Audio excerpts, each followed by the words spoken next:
उद्धार का शुभ संदेश। शुभ संदेश उद्धार का क्या है? प्रभु यहोवा का आत्मा मुझ पर है, क्योंकि यहोवा ने सुसमाचार सुनाने के लिए मेरा अभिषेक किया और मुझे इसलिए भेजा है कि खेदित मन वालों के लोगों को शांति दूं, कि बंदियों के लिए स्वतंत्रता का और कैदियों के लिए छुटकारे का प्रचार करूं।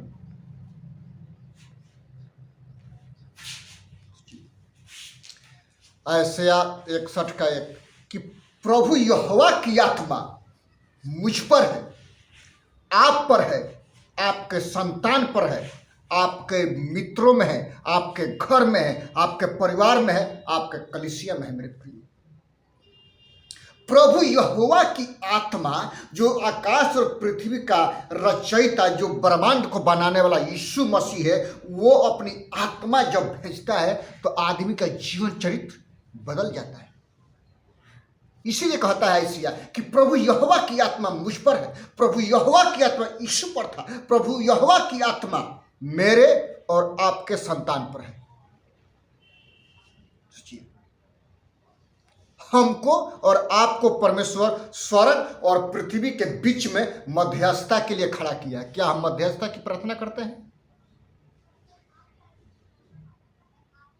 स्वर्ग और पृथ्वी के बीच में परमेश्वर इस तरह से होता है, स्वर्ग पृथ्वी और बीच में आप हैं, यहाँ पर हैं आप बॉर्डर में, तो यहाँ पर खड़ा होकर के प्रार्थना करने के लिए यीशु आपको और आपके संतान को और आपके जनरेशन में भेजा है। इसीलिए कहता है ऐसिया कि प्रभु यहोवा की आत्मा तुझ पर है, मुझ पर है। जितने लोग समर्पण की प्रार्थना करते हैं मेरे प्रियो, उद्धार का शुभ संदेश उनके हृदय में जब बोया जाता है, सुसमाचार जब अच्छी भूमि पर बीज पड़ता है, 100 गुना, 60 गुना, 30 गुना, 30 गुना, 60 गुना और 100 गुना प्रतिफल आता है। जिस प्रकार से हम पढ़ते हैं कि किसान बारी लगाया, अपने दूर देश को चला गया नौकरों को छोड़ करके, यूहन्ना बपतिस्मा देने वाले को भेजा, हेरोदेस ने उसका सर कटवा दिया जन्मदिन पर, कितनों को मार के भगा दिया। लास्ट में अपने पुत्र को भेजा, खोपड़ी नाम स्थान पर, शरम पहाड़ी पर यीशु को कलवरी के क्रूस का मृत्यु दिया गया, मारा गया, गाड़ा गया और तीसरे दिन मृतकों में से जी उठा।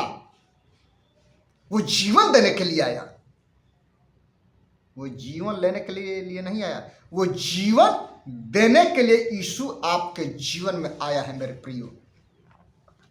क्योंकि पांडी पेंटी चंचैया क्रिश्चियन थियोलॉजी में बोलता है कि संसार में एक ज्योति घुस गई है और वो ज्योति मनुष्य पर प्रकाशित होना चाहती है, और वो प्रकाश जब आपके जीवन पर पड़ता है तो आपका जीवन बदल जाता है, आपका सोचने का रवैया बदल जाता है। क्योंकि तुम्हारी बुद्धि के नए हो जाने से तुम्हारा चाल चलन दिन प्रतिदिन बदलता जाए यीशु मसीह के नाम से मेरे प्रियो।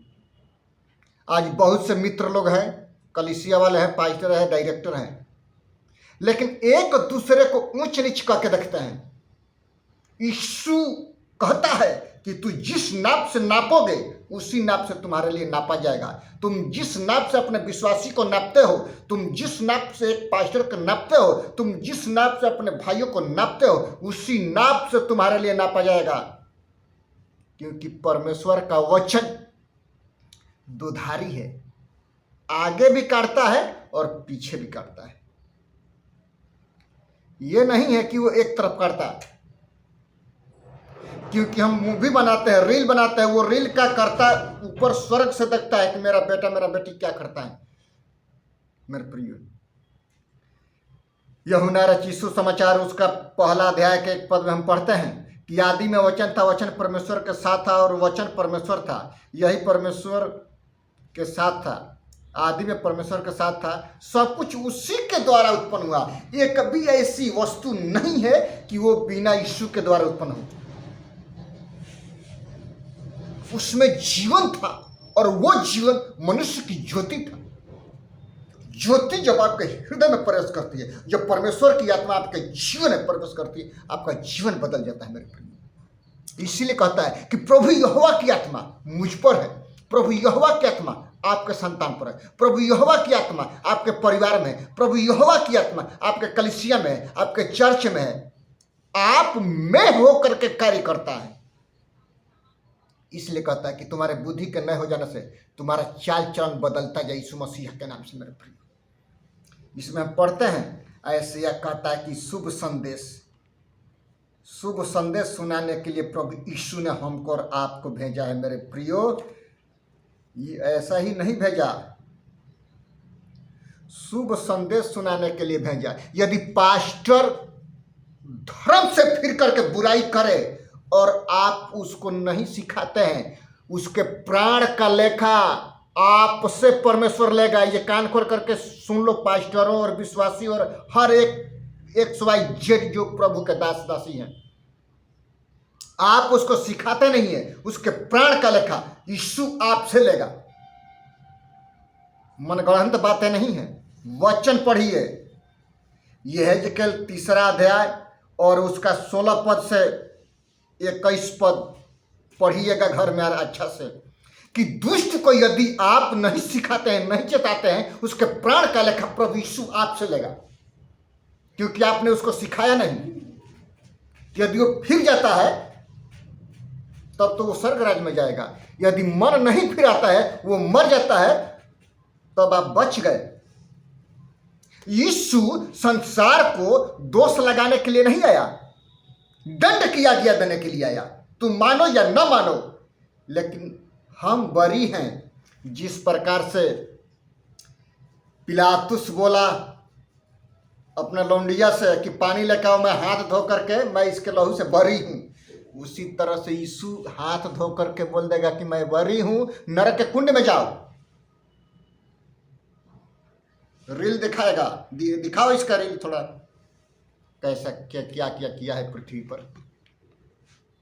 फिर आप क्या सोचेंगे, फिर हम क्या सोचेंगे। यदि धार्मी को वो धर्म का मार्ग छोड़ करके और वो बुराई करे, आप उसको सिखाते नहीं है, पास्टर है कोई भी है, यदि आप उसको चिताते नहीं है, सिखाते नहीं है, डायरेक्टर है चाहे कोई भी हो XYZ, ये डायरेक्टर है तो क्या बोलता है, हम अपनी बीवी का बात सुन के उसको निकाल दिए, हम अपने बहन का बात उसको निकाल दिए, और कल तुमको यीशु निकालेगा स्वर्ग राज्य से। याद रखना, क्योंकि बाप का बकौटी नहीं है, तेरे बाप का रखवाला यीशु नहीं है। न्याय करता है, राजदंड। पुराना नियम से ज्यादा नया नियम हार्ड है। आंख से देखा आंख निकाल के फेंक दे, तू अंधा होकर के स्वर्ग राज्य में जाए। हाथ ठोकर खिलाता है, काट के फेंक दे, तू पंगु होकर के स्वर्ग राज्य में जाए। पुराना नियम में था, जितने के हाथ में 6 अंगुली है वो यहोवा के भवन में प्रवेश नहीं करेगा। लंगड़े लूले अपाहिज यहोवा के राज्य में नहीं जाएंगे। लेकिन आज जब यीशु आया, सब रुक जाएगा, सब याजक बन गया, सब प्रचारक बन गया। कैसे? तुम्हारे बुद्धि के नए हो जाने से तुम्हारा चाल चलन मेरे प्रिय बदलता जाए। इसीलिए यीशु आया, वो कहता है कि प्रभु यहोवा की आत्मा तुझ पर है, प्रभु यहोवा की आत्मा मुझ पर है, प्रभु यहोवा की आत्मा तेरे सारे परिवार पर है। इसीलिए तुमको मध्यस्थता की प्रार्थना करने के लिए यीशु तुम्हारा चुनाव किया, आपका चुनाव किया कि आप मध्यस्थता की प्रार्थना करें अपने लोगों के लिए, अपने जातियों के लिए, अपने गांव के लिए, अपने राज्य के लिए। इसीलिए याबेज की प्रार्थना में लिखा है मेरे प्रियो, दूसरा इतिहास 4:10 में, भला होता कि तुम सचमुच मुझे आशीष देता और मेरी सीमा को बढ़ाता, कि मैं सीमा पर खड़ा होकर के मध्यस्थता की प्रार्थना करूं पूरे मानव जाति के लिए, पूरे परिवार के लिए, पूरे घर के लिए, पूरे राज्य के लिए। और तेरा हाथ हमारे सर पर ऐसा होता, तुम मुझे बुराई से ऐसा बचा के रखता, उसे पूरा न होती मेरे प्रभु। इसलिए कहता है कि प्रभु यहोवा की आत्मा तुझ पर है, प्रभु यहोवा की आत्मा मुझ पर है, प्रभु यहोवा की आत्मा तेरे सारे घराने पर है, तू यदि विश्वास करेगा तो तू और तेरा घराना उद्धार पाएगा। कुरनेलियुस के बारे में हम पढ़ते हैं प्रेरितों के काम में, यदि तू विश्वास करेगा तो तू और तेरा घराना क्या करेगा? उद्धार पाएगा। मेरे प्रियो, उद्धार इसी तरह से नहीं मिलता। कुरनेलियुस के पास हम देखते हैं कि स्वर्गदूत ऐसा ही नहीं गया। प्रेरितों के काम 10 में कुरनेलियुस दान देने वाला आदमी, परमेश्वर का डर भय मानने वाला आदमी, परमेश्वर से प्रार्थना करने वाला आदमी, उसका दान स्वर्ग में पहुंचा है, अभी ग्रहण नहीं किया गया है। कुरनेलियुस जाओ और पतरस को बुला के लाओ, जो चमड़ा करने वाला धंधा के घर में है, जो समोन है। जो पतरस है वो समोन के घर में जो बिजनेसमैन है। जैसे आया उसके घराने में जब प्रचार किया तो सब लोग पवित्र आत्मा से भर गए, क्योंकि प्रभु यहोवा की आत्मा तुझ पर है, तेरे घराने पर है, तेरे राज्य पर है, तेरे मित्रों में है, तेरे दोस्तों में है और तुझ में है। इसलिए प्रभु कहते हैं कि मैं तुमको शुभ संदेश सुनाने के लिए, मध्यस्थता की प्रार्थना करने के लिए भेजा हूं। यह हेजकेल 3 अध्याय और 16 पद से 21 पद जा करके अच्छा से पढ़िएगा और मनन करिएगा कि प्रभु यहोवा की आत्मा तुझ पर है। आयशिया 61 के 1 पद में है कि प्रभु यहोवा की आत्मा तुझ पर है। सोचिए, प्रभु यहोवा की आत्मा तुझ पर है। ऐसा ही नहीं है। यह हेजकेल 33:1 से 9, यह हेजकेल 33:1 से 9 में भी है, यदि पहरुआ युद्ध भूमि होता है और नरसिंगा फूके, सब लोग सचेत हो जाए। यदि नरसिंगा एंड टाइम पर नहीं फूकेगा तो उसके प्राण का लेखा परमेश्वर उससे लेगा। 6 पद में 33 का यह हेजकेल, परंतु यदि पहरुआ यह देखने पर कि तलवार चलने वाली है, नरसिंगा फूंक कर लोगों को न चिताए और तलवार के चलने से उनमें से कोई मर जाए, तो वह तो अपने अधर्म में फंसा हुआ मर जाएगा, परंतु उसके खून का लेखा मैं पहरुए ही से लूंगा। इसलिए हे मनुष्य की संतान, मैंने तुझे इस्राएल के घराने का पहरुआ ठहरा दिया है। यदि तू मेरे मुख के वचन सुनकर उन्हें मेरी ओर से चिता दे, यदि वे दुष्ट से कहूँ कि हे दुष्ट तू निश्चय मरेगा, और यदि तू दुष्ट को उसके मार्ग के विषय में न चिताए, तो वह दुष्ट अपने धर्म में फंसा हुआ मरेगा, परंतु उसके खून का लेखा मैं तुझसे लूँगा। यदि तू दुष्ट के मार्ग से वो फिर जाएगा तब तो उसका प्राण बच जाएगा। इसीलिए परमेश्वर का वचन कहता है कि यदि पास्टर है, धर्मी है, डायरेक्टर है, विश्वासी है, कोई भी प्रभु का जन है, उसको वो चिता देता है कि तू पाप मत कर। ये नहीं कहना कि विश्वासी हारा हारा नोट देता है तो कल से बंद कर देगा। हारा हारा नोट लेना बंद करो, परमेश्वर का वचन सही से इस्तेमाल करो। ये नहीं कहना कि विश्वासी मोटा है तो ज़्यादा दान देता है तो उसके गलतियों को ना सिखाओ, उसके प्राण का लेखा दिया हुआ तुझसे लेगा।